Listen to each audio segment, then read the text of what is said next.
ఓం నమ శివాయ శ్రీమాత్రే నమః. అందరికీ మార్గశిర మాసం శుభాకాంక్షలు. రేపు అనగా డిసెంబర్ 2వ తారీఖు నుంచి మనం మార్గశిర మాసంలోకి అడుగు పెట్టబోతున్నాం. మార్గశిర పాడ్యమని పోలీస్ వర్గంగా మనం జరుపుకుంటాం.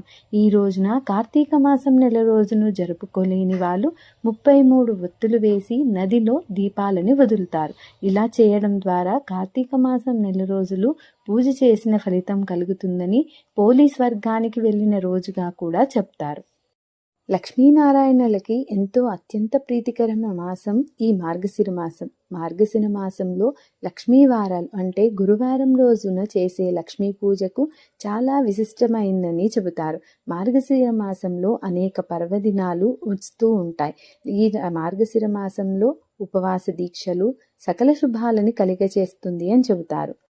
మాసానాం మార్గశీర్షం అంటారు కృష్ణ భగవానుడు. మార్గశీర్షం అంటే మార్గాలను చూపించేది అని అర్థం.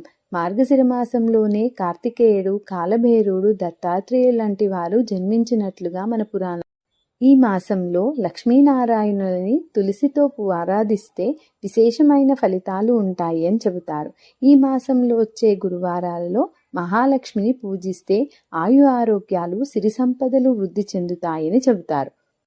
ఇక ఈ మాసంలో వచ్చే షష్ఠిని సుబ్రహ్మణ్య షష్ఠిగా చెబుతారు.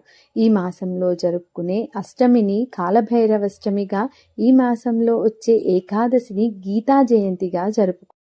మార్గశిర పౌర్ణమి తర్వాత నుంచి మనకి ధనుర్మాసం అనేది ఆరంభమవుతుంది. ధనుర్మాసంలో వచ్చే ఏకాదశిని ముక్కోట ఏకాదశిగా మనము జరుపుకుంటాం. ఈ మార్గశిరంలో వచ్చే పౌర్ణమిని దత్త జయంతిగా, మార్గశిర మాసం పౌర్ణమిని కోరల పౌర్ణమి అని కూడా పిలుస్తారు. ఇలా ఎన్నో ప్రత్యేకలు కలిగిన మాసం ఈ మార్గశిర మాసం అని చెబుతారు. అందరికీ ఆ లక్ష్మీనారాయణ యొక్క అనుగ్రహం కలగాలని కోరుకుంటూ ఓం నమ శివాయ, ఓం నమో భగవతే వాసుదేవాయ.